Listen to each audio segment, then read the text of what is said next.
Thank you so much. Good afternoon. I thank the scientific committee for this opportunity. I have no financial interest in my presentation. So we had a 23-year-old male from West Bengal who came to me with complaints of decreased vision in both eyes for the last 1 month. He was a known case of IgA nephropathy and end-stage renal disease on dialysis and was awaiting a transplant. He gave a history of contact with tuberculosis, his brother. His anterior segment examination, the best corrected visual acuity was 6.9 and 6 in the right eye and 6.18 and 10 in the left eye with a quiet anterior chamber and normal intraocular pressures. The posterior segment revealed 1+ vitreous cells with edematous and blurred disc margins, retinal hemorrhages, macular hard exudates, and exudative retinal detachment inferiorly in both the eyes, and a placoid lesion in the left eye. So this was his fundus picture where you can see the disc edema with retinal hemorrhages, macular, the hard exudates, inferior retinal detachment. And if you can see, that's the placoid lesion which we could make out in the left eye in the posterior pole. So we went ahead with an ultrasound B scan which revealed a shifting fluid in both the eyes, confirming the exudate retinal detachment.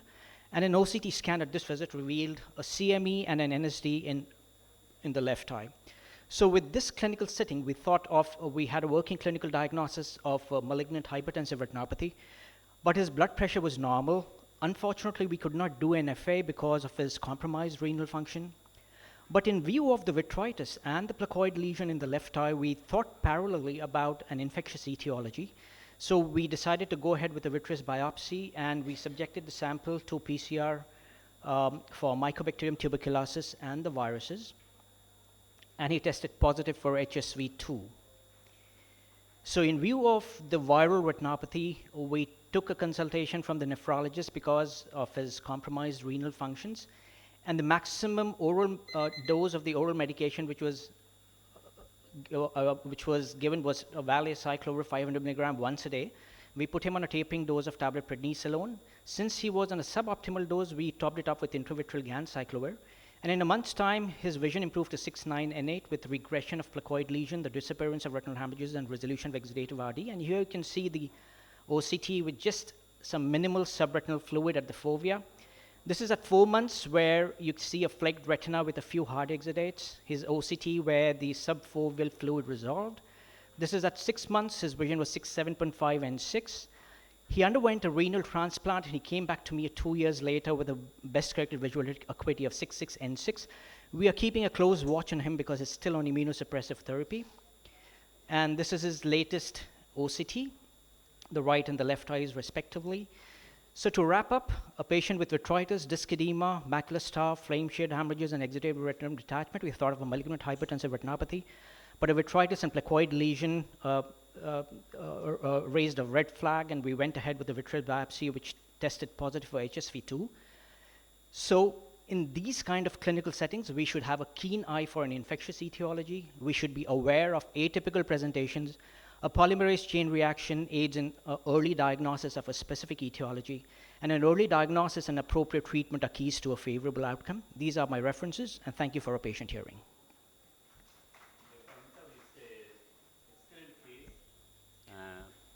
I just want to ask you that whether you ruled out syphilis in this case? Yes, we did. Okay. Another important thing is that did you have a CD4 count of that case?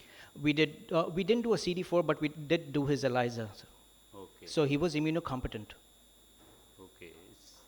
It's a success story. And I think is that the patient responded well ultimately, and it's a good thought that you suspected viral retinitis and did a vitreous biopsy. Vasculitis, when they occur in viral retinitis, retinitis is the predominant feature. Vasculitis is a secondary or added phenomena. So here in this case, retinal vasculitis was more or less more prevalent, and with the placoid lesions in the retina. Well, so this is a quite a unusual case, and anybody has described similar picture? No, sir. Okay. Okay. Anybody have any questions? Please. Sir, how can you know that this is No, that was the. No, that was a diagnosis which he already had from beforehand. He was already under the care of a nephrologist.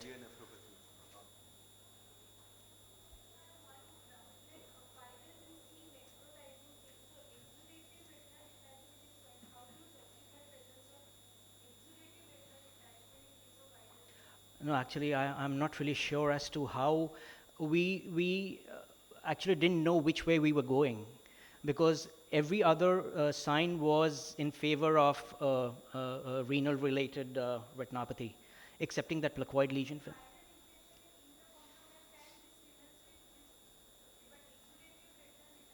I'm not sure because his systemic condition did not change. We did not do anything to alter his systemic condition, but just with hiking up his oral steroids and putting him in on the antivirals, everything resolved. So I'm not really sure what really worked. Yes. No, he had a secondary heart. Yeah, I know. So he had a CKD, he had a chronic kidney disease. So all the other signs were in favor of a CKD. So the only thing which made us think about an infectious etiology was the vitritis and that placoid lesion. Yes. So that's the only thing which pointed towards an infectious etiology, and especially because he was on dialysis. So we thought that we did do his immune status and he was immunocompetent. In chronic renal failures, we do get macular edemas, and this case is a renal failure case. So might be as an exaggerated form of a macular edema causing neurosensory detachment as well as retinal edema. That might explain the amount of edema it was having. Okay.